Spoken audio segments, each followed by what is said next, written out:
안녕하세요. 선생님 같이 한번 보겠습니다. 인성이라는 문제에 대해 한번 생각해 봅시다.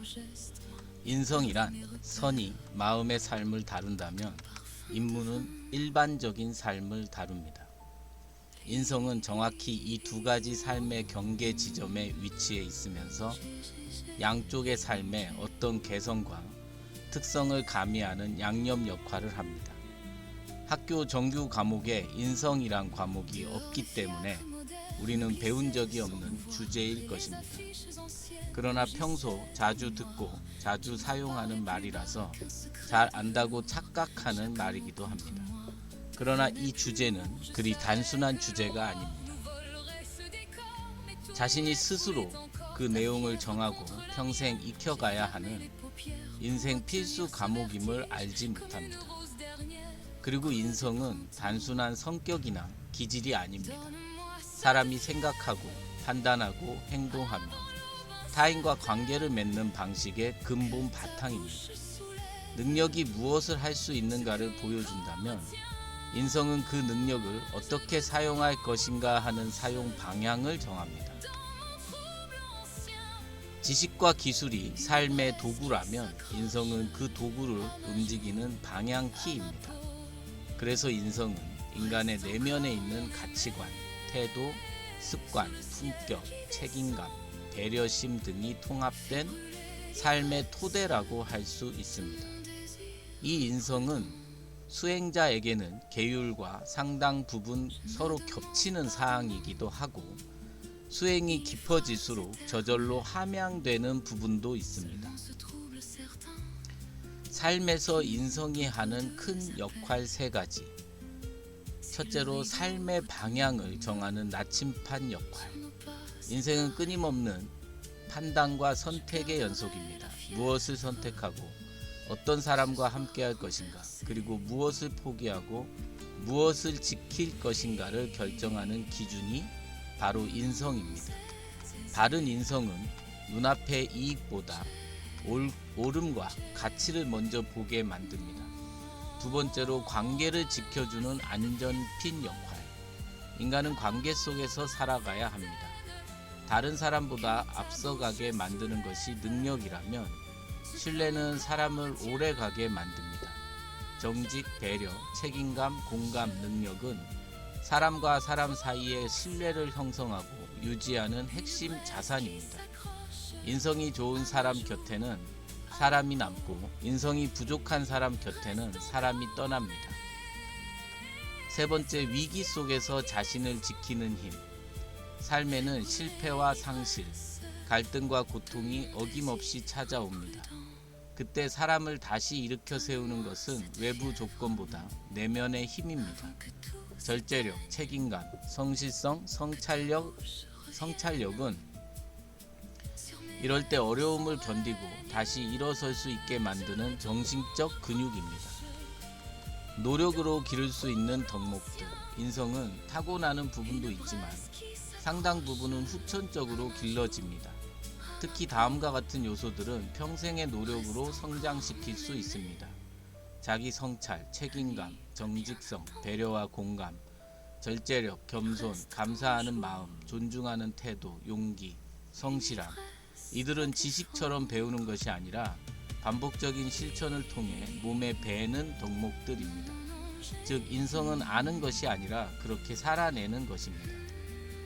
가장 중요한 인성 한 가지를 들면 많은 인성 덕목 가운데 가장 근본이 되는 것은 자기 성찰입니다.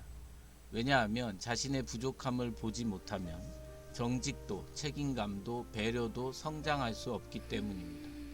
공자도 맹자도 노자도 선도 결국은 자기 자신을 비추어 보는 일에서 출발합니다. 자기를 살피는 사람은 날마다 새로워지지만 남만 살피는 사람은 평생 그대로입니다. 따라서 인성의 시작은 남을 고치는 데 있지 않고 자신의 마음을 비추어 보는 데 있습니다. 자기 성찰, 말만 알고 있지 실제로는 해본 적이 없는데 구체적으로 어떻게 하는 거지?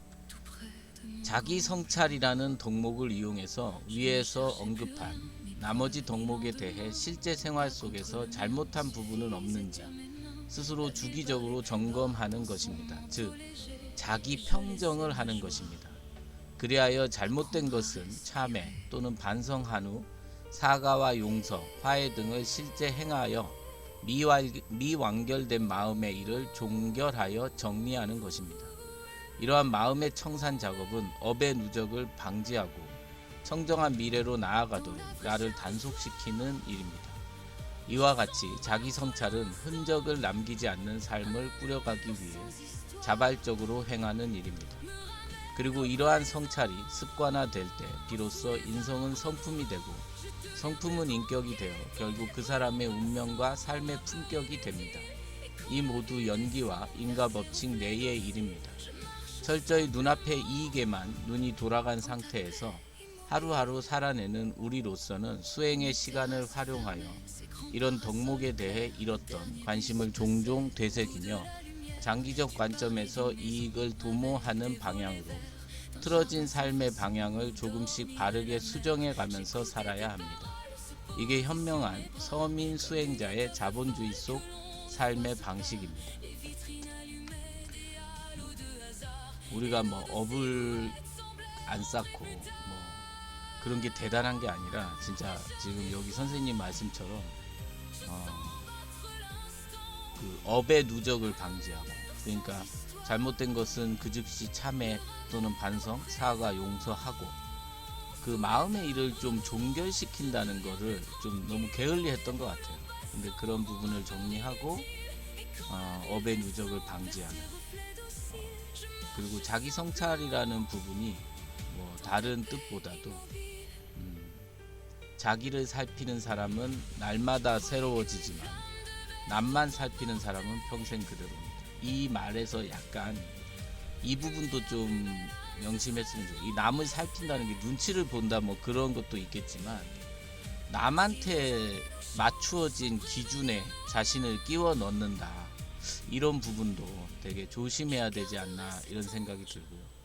그리고 자기를 살핀다는 말이 꼭 뭐 자기를 반성하고 이런 뜻이 아니라 자기 자신이 이렇게 어떤 습관이 있고 어떤 행동이 있고 어떤 성격이 있고 어떤 형편이고 어떤 이렇게 성향인지를 잘 살펴서 그에 맞춰서 잘 이렇게 삶을 조화롭게 하자는 거지, 이걸 뭐 다 있는 걸 뜯어 고치고 맨날 반성하고 참회하고 이런 얘기가 아닙니다. 그러니까 잘 자기를 살피는 사람은 아무래도 타인과의 조율에서도 크게 마찰이 일어날 일이 없고, 그래서 괜히 남을 살피다가 정작 자기한테 어울리지도 않는 행동을 한다거나 분수에 맞지도 않는 뭐 투자를 한다거나 이런 식의 어떤 그 오용은 일어나지 않을 확률이 높으니까 이 자기를 살핀다는 게 꼭 뭐 자신을 부정하거나 혹은 참회하거나 뭐 이런 것만 있는 게 아니라 정말 자기 자신이 어떤 사람인지를 좀 알아야, 그래야 또 남과의 조화도 꾀할 수 있다, 뭐 이런 식으로 좀